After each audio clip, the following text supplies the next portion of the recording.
सभी को जय माता की, जय श्री कृष्ण। मैं अनुपमा शर्मा फिर एक नई कथा लेकर आपके सामने हाजिर हूँ।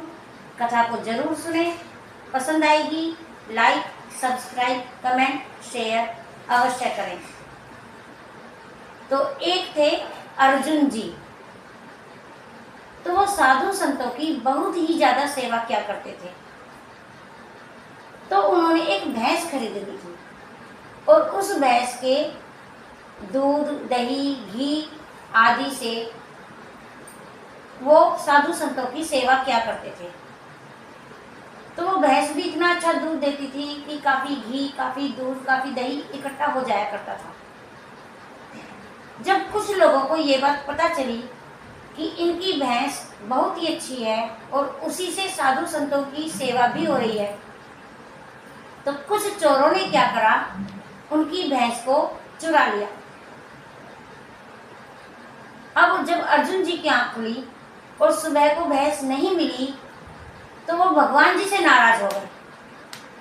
बोले कि आप ही के कारण मेरी भैंस चोरी हो गई, आपने मुझे जगाया क्यों नहीं? यदि आप मुझे जगा देते तो मैं भैंस को ना जाने देता। आपने मेरी भैंस की रक्षा नहीं की। और उस दिन उन्होंने भगवान जी की सेवा भी नहीं की और वो जंगल में जाकर बैठ गए।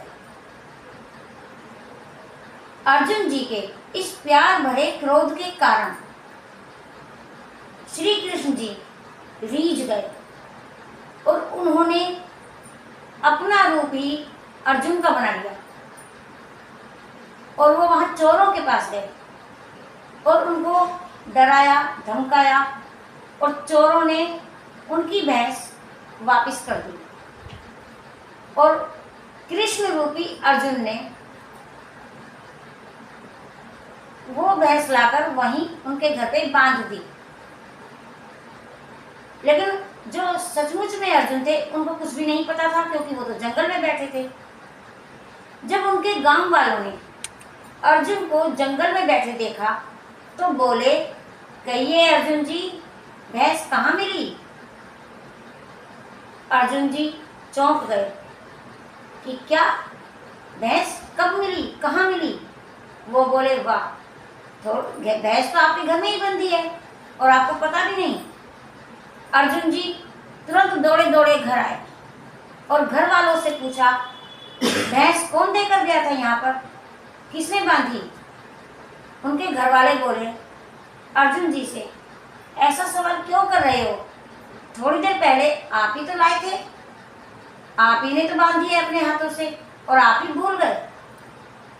अब अर्जुन जी प्रभु जी की लीला को समझ गए और उनकी आंख में खुशी के आंसू भी आ गए कि आज भगवान जी को अर्जुन बनना पड़ा और मेरा रूप धारण करके भैंस ले आए और यहाँ बांध दी और वो भगवान जी के चरणों में गिर पड़े और उनकी भक्ति और ज़्यादा जाग गई और साधु संतों में उनकी सेवा और ज़्यादा दृढ़ हो गई और वो और ज़्यादा बढ़ चढ़कर साधु संतों की सेवा में हिस्सा लेने लगे।